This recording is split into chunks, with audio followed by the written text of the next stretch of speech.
Here we are again. This is Father's Day in the US. I just love this calendar, and there's so many opportunities to celebrate. Every day is something. So today's Father's Day, so we celebrate.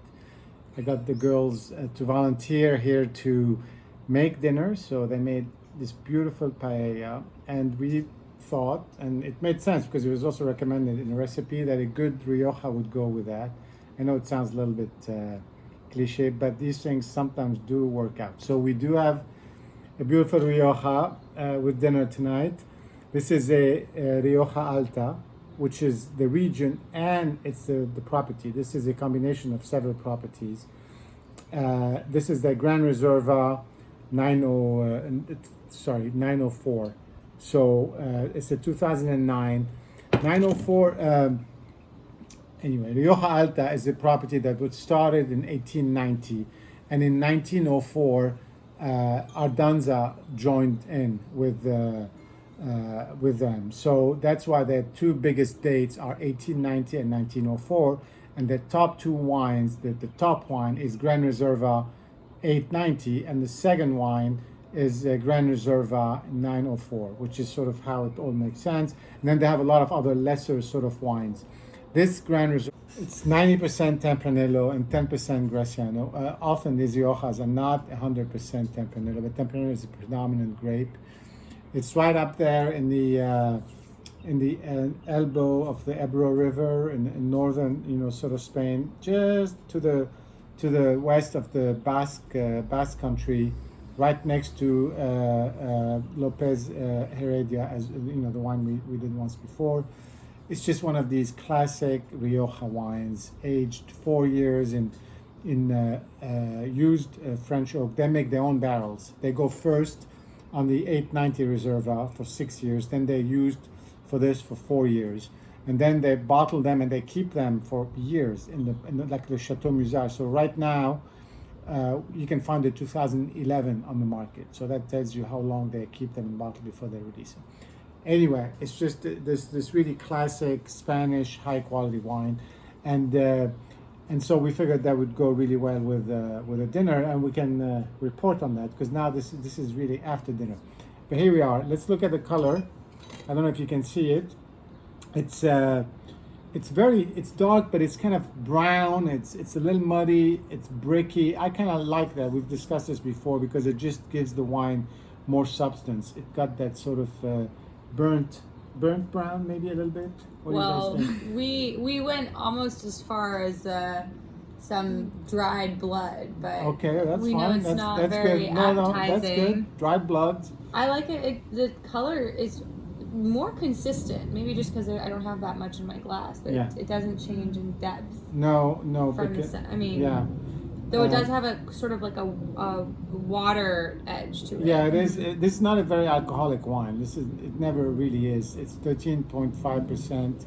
There's a very long malolactic fermentation. It sort of also cuts down a little bit on the alcohol and the secondary fermentation, but It's very brown. it's very brown. And again, that's typical from the Rioja Reservas. It's the wood, it's the age, it's the grape itself. The Tempranillo up in the northern part of the Rioja, where these guys are, just gets to be a little bit more vibrant, apparently. On the nose, you do get.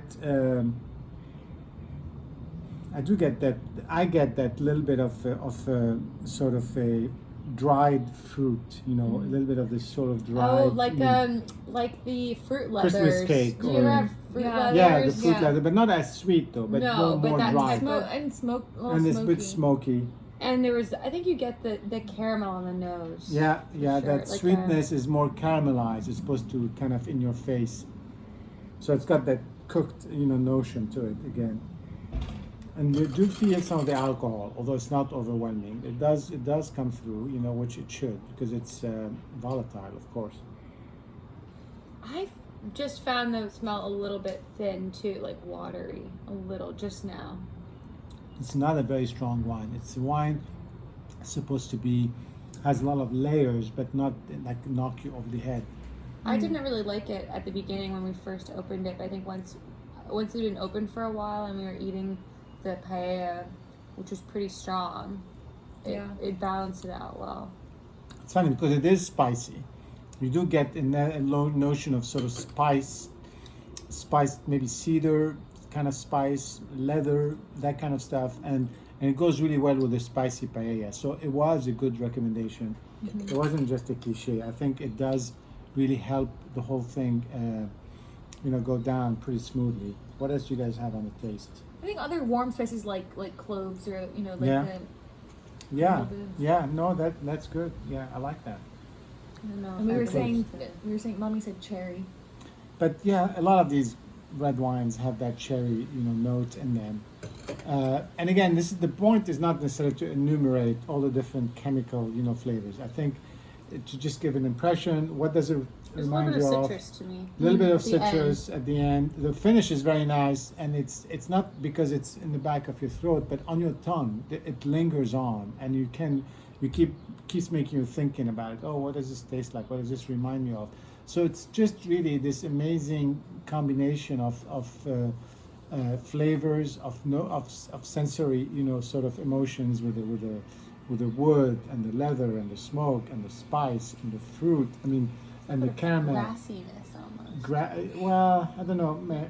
Yeah, herbs or No, grass? more like grass, not herbiness.